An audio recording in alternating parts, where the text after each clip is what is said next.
Good morning. I'm Pastor Stan Payne, Second Baptist Church, East Bon Terre, Missouri. It's good to be with you today. I want to say, first of all, give a shout out to our fathers. Happy Father's Day.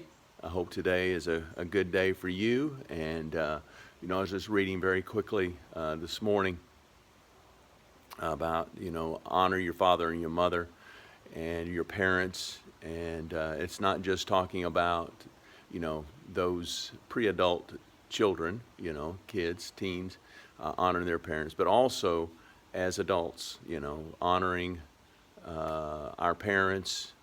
And, even if our parents have gone on and to be with the Lord and no longer with us here on this earth, yet honoring them by the way that we live our lives, what a great legacy that is. So I want to encourage you today to reach out to your parents, your father, if you can, and pay your respects, Lord, to them, and honor them today.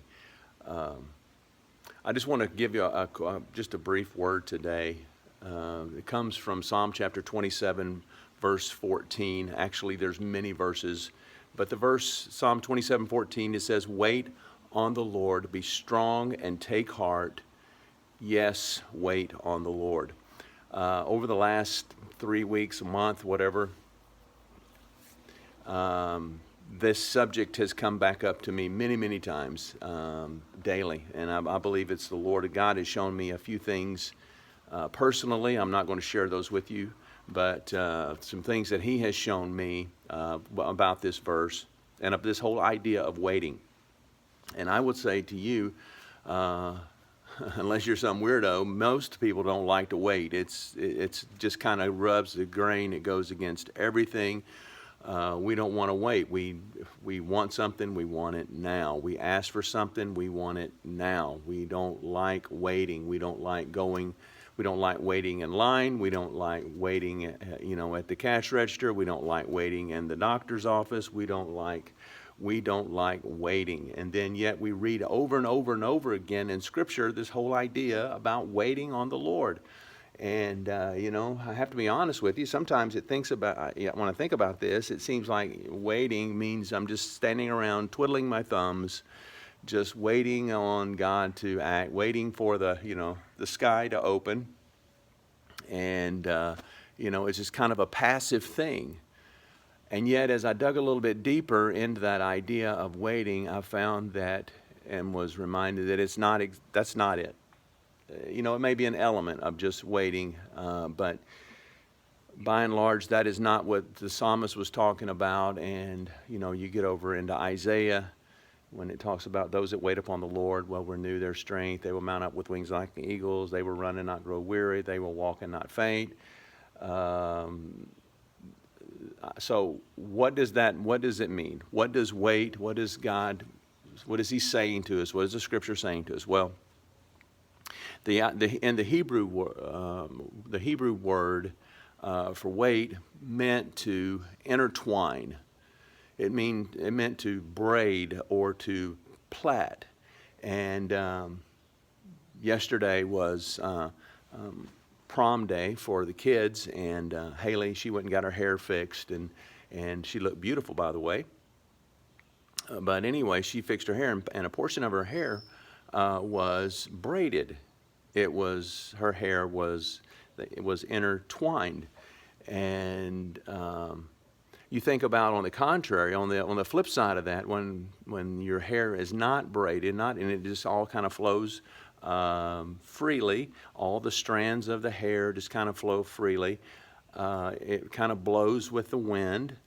And so ladies will take their hair and they will put it up, or they will braid it many times so that it does not flow with the wind. And so it's kept out of their face and off of the back of their neck where they get hot. And so they will braid that hair. And you think about what happens when you braid your hair is it strengthens it. You think about a rope, Think about all the strands that are a part of a rope. And one strand that makes up that rope in itself may not save you. It may not.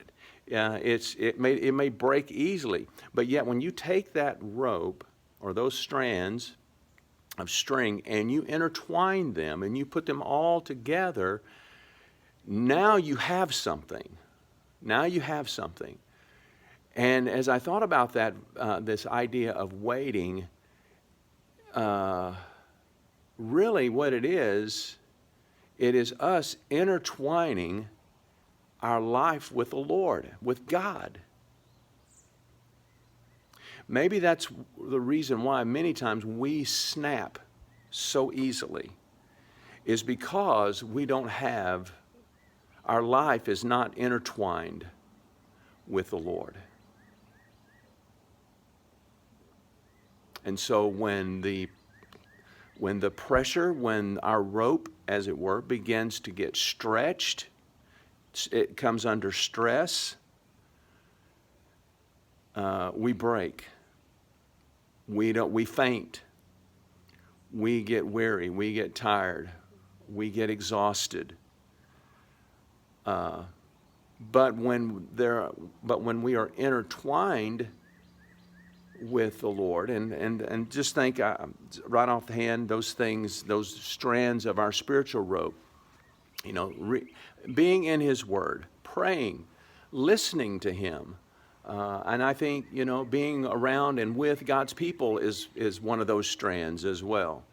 And you take all of those things and they begin to intertwine, and you have your quiet time and you have your prayer time, and you are listening to the Lord, and you are obeying the Lord. You're obeying His Scripture.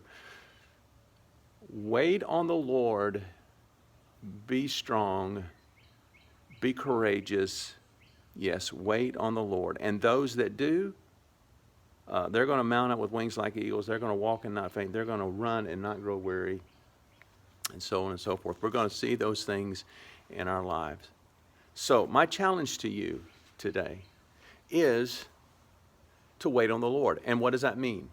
It means intertwining, braiding, plaiting your life in the Lord, with the Lord. Have you been doing that? Have you been doing that? You be honest with yourself. Have you been doing that? If you do, you will get all of those other good things that Isaiah 40 talks about. You will find and discover for yourself those things that Isaiah 40 talks about, and all the other things that happens when we wait on the Lord. I want to encourage you today, wait on the Lord.